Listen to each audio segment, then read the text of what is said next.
Magandang umaga, Pilipinas, 9:58 ayon sa Philippine Standard Time. Kasama niyo si Harry Bayona at ito ang Panahon TV Express. Mga kababayan, dahil papalapit na po ang weekend, mahalagang malaman ano nga kaya nga asang lagay ng panahon, no? Siyempre nga naman para ma-schedule natin ng maayos ang ating mga gawain. Aalamin po natin na magigilagay ng ating weather sa tulong ng 3-day weather forecast ng Pag-asa.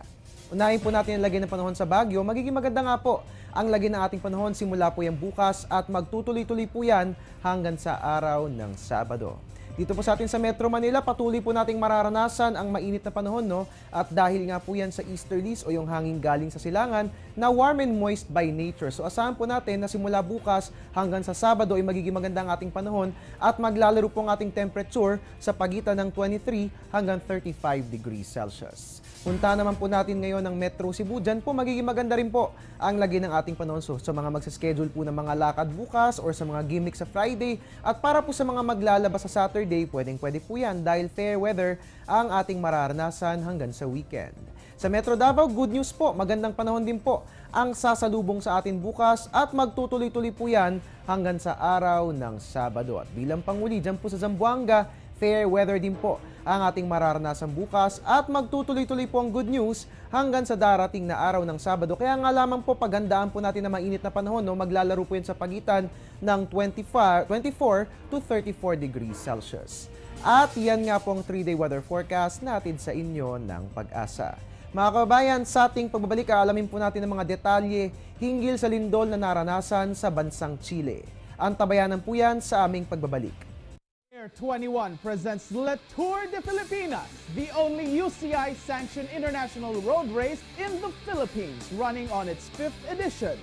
Stage 1 from Clark to Olongapo. Stage 2 from Olongapo to Cabanatuan. Stage 3 from Cabanatuan to Bayumbong. And Stage 4 from Bayumbong to Baguio City. This is Le Tour de Filipinas, gearing up April 21 to 24, 2014. Para sa kapapasok lamang na balita, bansang Chile, niyanig ng magnitude 8.2 na lindol ngayong umaga. Ang malakas na pagyanig ay nagdulot na rin ng tsunami sa iba't ibang bahagi ng South America.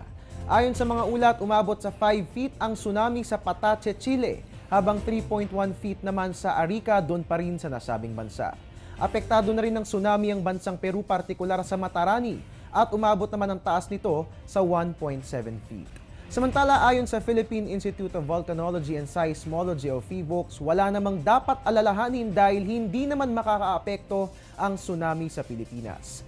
Dagdag pa ng ahensya, wala namang Pacific-wide threat na idudulot ang lindol sa bansang Chile base na rin sa kanilang historical at tsunami data. At yan po muna ang latest mula rito sa Pag-asa DOST. Ang tabayanan po susunod kong ulat mamayang alas 11 ng umaga, dito lamang po yan sa Panahon TV Express. Kasi walang pinipiling panahon ang pagbibigay impormasyon. At your service po new weatherman, Harry Bayona, magandang umaga.